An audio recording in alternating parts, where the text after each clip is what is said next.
ఆరోగ్యం అంటే natural food nature మంత్ర ఇప్పుడే మీ ఇంటికి తెచ్చుకోండి.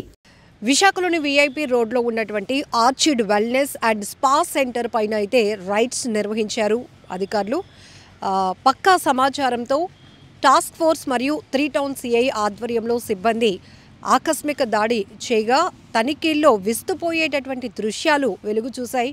ఒక రకంగా చెప్పాలంటే రైడ్స్కి వెళ్ళినటువంటి పోలీసులు కూడా షాక్ అయిపోయినటువంటి పరిస్థితులు. బయట మాత్రం చాలా హైప్ ఇస్తూ ఏదో రిచ్నెస్గా సర్వీస్ అందిస్తున్నామని చెప్పి వెల్నెస్ సెంటర్లు, స్పా సెంటర్ల ముసుగులో అక్కడ ఇల్లీగల్ యాక్టివిటీస్ నిర్వహిస్తున్నటువంటి పరిస్థితి ఉంది. ఇప్పటికే రాష్ట్ర వ్యాప్తంగా అనేక చోట్ల టాస్క్ ఫోర్స్ మరియు స్థానిక పోలీసుల సంయుక్త ఆధ్వర్యంలో అయితే కనుక జాయింట్ ఆపరేషన్ కొనసాగిస్తూ ఇల్లీగల్ యాక్టివిటీస్ నిర్వహిస్తున్నటువంటి స్పా సెంటర్ల పైన అలాగనే నిర్వాహకుల పైన కఠినమైనటువంటి చట్టాలతో వాళ్ళపైన యాక్షన్ తీసుకుంటున్నప్పటికీ ఇప్పుడు లేటెస్ట్గా విఐపి రోడ్లో ఉన్న ఆర్చిడ్ వెల్నెస్ అండ్ స్పా సెంటర్లో అయితే ఇల్లీగల్ యాక్టివిటీస్ జరుగుతున్నాయని పక్కా సమాచారంతో రైడ్ నిర్వహిస్తే అందులో షాకింగ్ నిజాలు ఏంటంటే ఆ స్పా సెంటర్స్లో వర్క్ చేస్తున్నటువంటి మహిళల్ని టార్గెట్ చేసి వాళ్ళని బలవంతం పెట్టి ఎక్కువ డబ్బులు ఇస్తామని మరొక వైపు ఆశ చూపించి ఖచ్చితంగా మీరు లైంగిక కార్యక్రమాల్లో కూడా పాల్గొవాల్సిందే అంటూ వాళ్ళపైన విపరీతమైన ఒత్తిడి తెస్తున్నటువంటి పరిస్థితులు ఉన్నాయి. ఎంత దారుణాతి దారుణం. ఈ రోజుల్లో అమ్మాయిలు కూడా బ్యూటీ కోర్సులు నేర్చుకుంటున్నారు. అలానే ఇక్కడ థాయ్ స్పా అనేటటువంటి ఒక స్పెషల్ అట్రాక్షన్తో చాలామందిని ఆకట్టుకునే పరిస్థితులు ఉన్నాయి. ఇప్పటికే విశాఖలో అనేక పార్లర్ సర్వీసుల పైన కానీ లేకపోతే స్పా సెంటర్ల ముసుగులో జరుగుతున్నటువంటి ఇల్లీగల్ యాక్టివిటీస్ పైన కూడా గతంలో వెలుగు చూసినటువంటి దృశ్యాలు చూస్తే కనుక చాలా బాధాకరమైన విషయం. ఇక్కడ కూడా నిన్న ఆకస్మికంగా రైడ్ చేస్తే కనుక పక్కా సమాచారంతో లోపలికి వెళ్ళి చూసినాక గదులు చెక్ చేస్తే కనుక మేల్ అండ్ ఫీమేల్ ఉండటం, అందులో అలానే కండోమ్ ప్యాకెట్స్ కానీ లేకపోతే కాస్ట్లీ సెల్ ఫోన్స్ మరి ఎవరికి గిఫ్ట్లు ఇవ్వటానికో తెలియదు, ఇట్లాంటి దృశ్యాలు కూడా కనిపించాయి. 10 మంది మహిళలను కూడా పోలీసులు గుర్తించారు. అలానే 2 వ్యక్తులు కూడా ఇబ్బందికర పరిస్థితిలో ఉన్నటువంటి వాళ్ళని పట్టుకునే ప్రయత్నం చేస్తున్నప్పుడు వాళ్ళు పారిపోయే ప్రయత్నం చేశారు. అయినప్పటికీ కూడా సిఐ గారి ఆధ్వర్యంలో టాస్క్ ఫోర్స్ సిబ్బంది కూడా రైడ్ చేసి వాళ్ళని అదుపులోకి తీసుకున్నారు. మొత్తానికి ఇన్ఫర్మేషన్ ఇచ్చిన వ్యక్తుల తో కలిసి అక్కడికి వెళ్ళి రైడ్స్ చేస్తే కనుక ఇట్లాంటి దృశ్యాలు అయితే బయటకు వచ్చాయి. పోలీసులు కూడా పూర్తిగా మాస్క్ వేసి మొత్తం ఆ వీడియోస్ని మెర్జ్ చేసేసి మాస్కులు వేసేసి, ఎందుకంటే ఇవి బయటకు రివీల్ చేయడానికి కూడా ఇబ్బందిగా ఉంది. బట్ ఇక్కడ ఒక అవేర్నెస్ కూడా చాలా ఇంపార్టెంట్.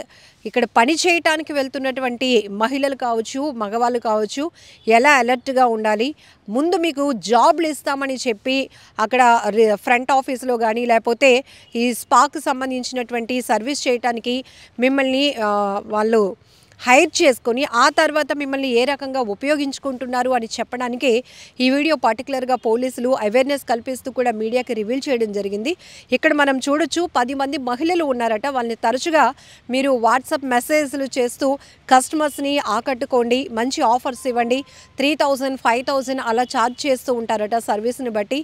అలానే లైంగిక కార్యక్రమాల్లో మీరు కూడా పాల్గొవాల్సిందే, లేకపోతే మీ జాబ్ తీసేస్తాం, మేము చెప్పిన మాట వింటే కనుక మంచి శాలరీస్ ఇస్తామంటూ వాళ్ళని ఈ రకమైన ఒత్తిడి చేస్తూ కూడా ఈ వ్యభిచార కూబిలోనికి లాగుతున్నారు. ఈ పదం ఎందుకు వాడాల్సి వచ్చిందంటే 100% పోలీసులు రివీల్ చేసినటువంటి ప్రెస్ నోట్లో కూడా ఆ వర్డ్ అనేది స్పెసిఫిక్గా మెన్షన్ చేశారు. ఎందుకంటే ఇక్కడ వెల్నెస్ సెంటర్ అండ్ స్పా ముసుగులో థాయ్ స్పా సర్వీస్ అందిస్తున్నామని చెప్పి వేశ్య వృత్తి మహిళలతో నిర్వహిస్తున్నారు అంటూ పోలీసులు ఇచ్చినటువంటి ప్రెస్ ఇన్ఫర్మేషన్లో ఉంది కాబట్టి పర్టికులర్గా ఆ వర్డ్ వాడాల్సి వస్తుంది. ఇక్కడ ఎఫ్ఐఆర్ కూడా ఫైల్ అయింది ఈ orchid wellness and spa centre పైన. A1 నుంచి A5 అంటే 5 మెంబర్స్ని ఇప్పటికే అదుపులోనికి తీసుకోవడం, మరికొంతమంది పరారీలో ఉన్నారు, వాళ్ళపై కేసులు కూడా నమోదైంది. సో 2 మెయిన్ వ్యక్తులు ఇక్కడ కాసిరెడ్డి అరుణ్ కుమార్ అనే వ్యక్తి పరారీలో ఉన్నాడు, అలాగే రాహుల్ అనే వ్యక్తి కూడా పరారీలో ఉన్నాడు.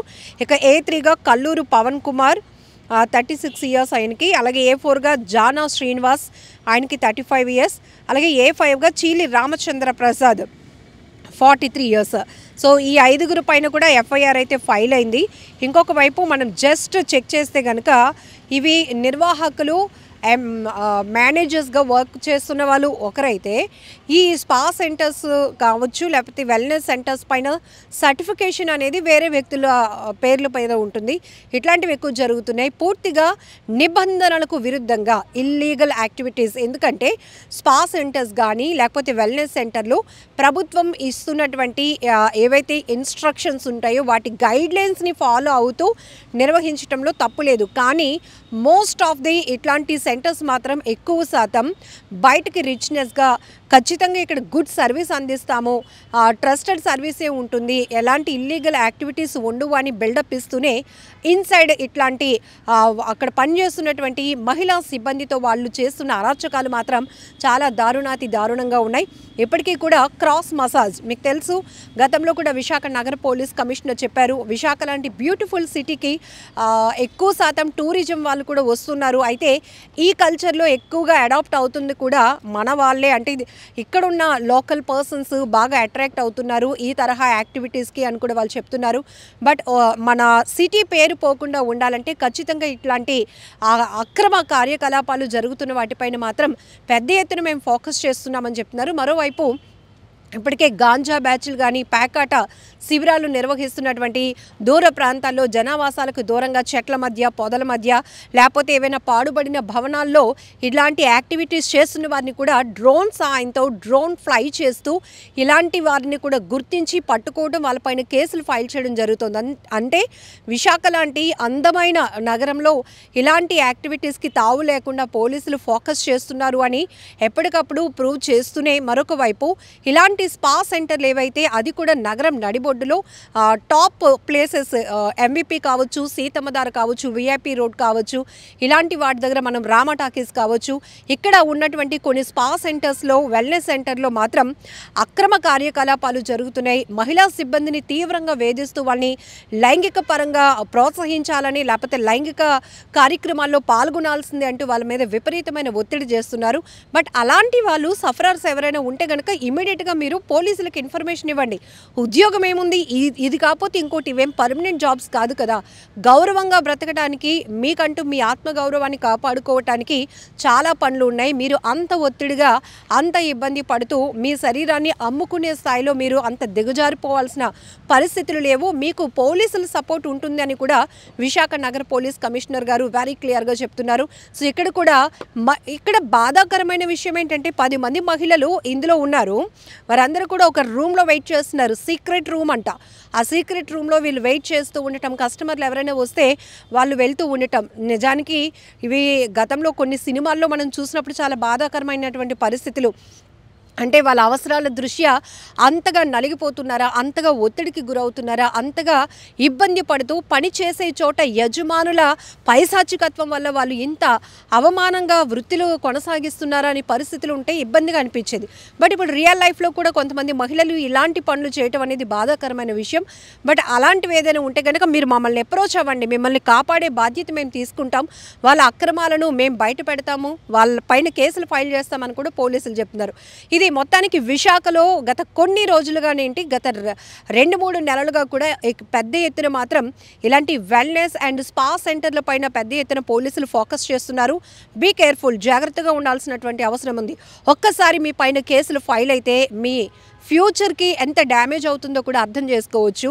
సో కాబట్టి ఇలాంటి యాక్టివిటీస్ పైన ఇంకా మీ ఫోకస్లో ఏవైనా ఉన్నా కూడా మీరు ఇమీడియట్గా పోలీసులకి ఇన్ఫర్మేషన్ ఇవ్వచ్చు.